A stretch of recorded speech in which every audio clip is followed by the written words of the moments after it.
Bienvenue sur Comme3Com, le podcast de wowcomcebo.fr. Aujourd'hui, on se lance dans une exploration un peu à la loupe de la plateforme X. Oui, l'ancien Twitter.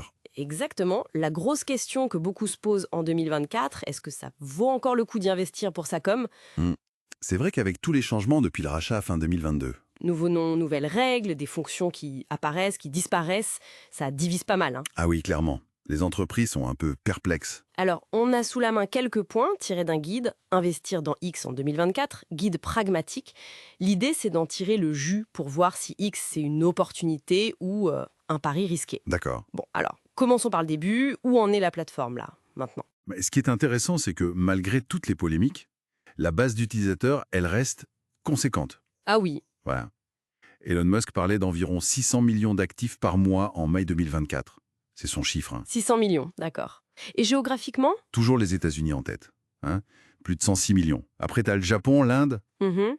et on a même vu début 2024 une petite augmentation du temps passé sur la plateforme. Étonnamment. Intéressant. Mais alors, qui sont ces 600 millions? Est-ce que le profil type de l'utilisateur a changé? Alors, le profil, il garde quand même ses spécificités. C'est toujours majoritairement masculin, autour de 61,6%. D'accord. Et la tranche d'âge la plus représentée, c'est les 25-34 ans. Ça, c'est presque 40%. 38,5% exactement. Ok. Et c'est souvent un public qu'on décrit comme plus éduqué, avec des revenus un peu au-dessus de la moyenne. Donc ça reste un point d'accroche pour certaines marques. Lesquels, par exemple? Typiquement, tout ce qui est B2B, la tech, la finance, les médias, eux, ils y trouvent encore leur compte. D'accord, donc une base solide, un profil assez précis, mais on entend aussi parler de vague de départ, ce fameux mouvement Escape X. Oui, tout à fait. Escape X, c'est ce mouvement qui incite les gens et les marques à partir. Pour quelles raisons principalement? Les critiques portent souvent sur la modération, jugée trop laxiste, parfois sur les prises de position d'Elon Musk lui-même, ou juste l'instabilité générale, quoi. Hmm. Et du coup, on met en avant des alternatives. Blue Sky, Mastodon. Oui, Donc, pour une marque, rester sur X aujourd'hui, ça peut soulever une question d'image. Par association, faut y penser. c'est un point délicat. Mais malgré ça, est-ce qu'il reste des atouts concrets pour une entreprise qui déciderait de rester ou d'y aller? Ah oui, X conserve des forces. Déjà, pour la veille, ça reste hyper réactif. L'info y circule à une vitesse. Ça n'a pas changé. Non. Et les comptes actifs publient beaucoup, hein. On parle de 61 posts par semaine en moyenne. Ah ouais. C'est aussi toujours une plateforme d'influence. Tu peux toucher directement des journalistes, des décideurs. Le côté conversationnel est clé.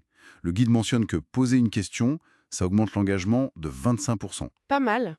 Et puis, le coût pour avoir de la visibilité organique, il reste, on va dire, relativement abordable par rapport à d'autres plateformes. D'accord. Et il y a même une astuce horaire, j'ai vu. Oui, le guide suggère le lundi à 6 heures du mat. Bon, à tester, hein. Ok, donc des atouts persistants. Mais en face, quels sont les gros défis, les risques à bien mesurer? Le premier, c'est vraiment l'imprévisibilité.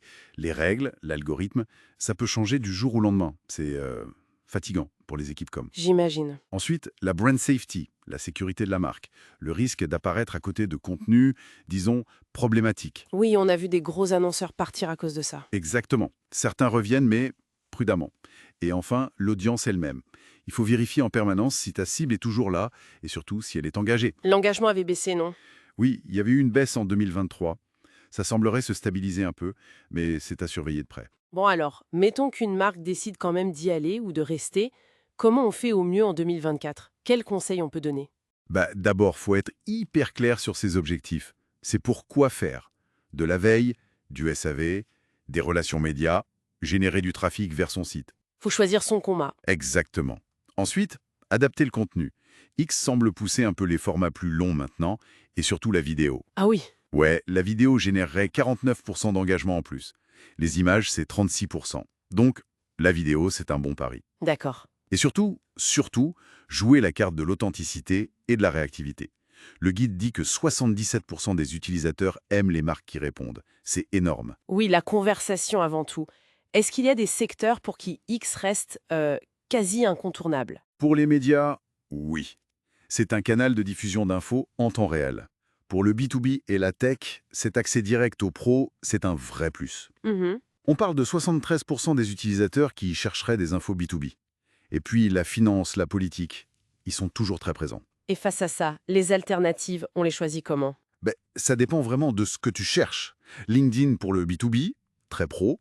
Instagram, TikTok pour toucher les plus jeunes en B2C. Threads? Threads, oui, Ouais. le concurrent direct de Meta. Et puis Bluesky ou Mastodon pour ceux qui veulent vraiment quitter l'écosystème Musk. Ce qui nous amène à la question finale. En 2024, sur X, on y va, on reste ou on part? Ah, la question à 1 million. En fait, il n'y a pas de réponse toute faite. Ça dépend tellement de ta cible, de tes objectifs, de tes moyens. Et de ce que font les concurrents, j'imagine. Aussi, oui. Faut regarder tout ça. Alors, si on essaye de résumer un peu tout ça, la synthèse. La synthèse, c'est que X, c'est plus le Twitter qu'on a connu. Ça, c'est clair. Mais c'est pas non plus une plateforme morte. Loin de là. Elle a encore des atouts. Oui, des atouts uniques même. Du coup, l'approche la plus sage en 2024, c'est d'être pragmatique. C'est-à-dire? Y être si ta cible y est vraiment active. Adapter ta stratégie à comment X fonctionne maintenant. Et surtout ne pas tout miser dessus. Diversifier.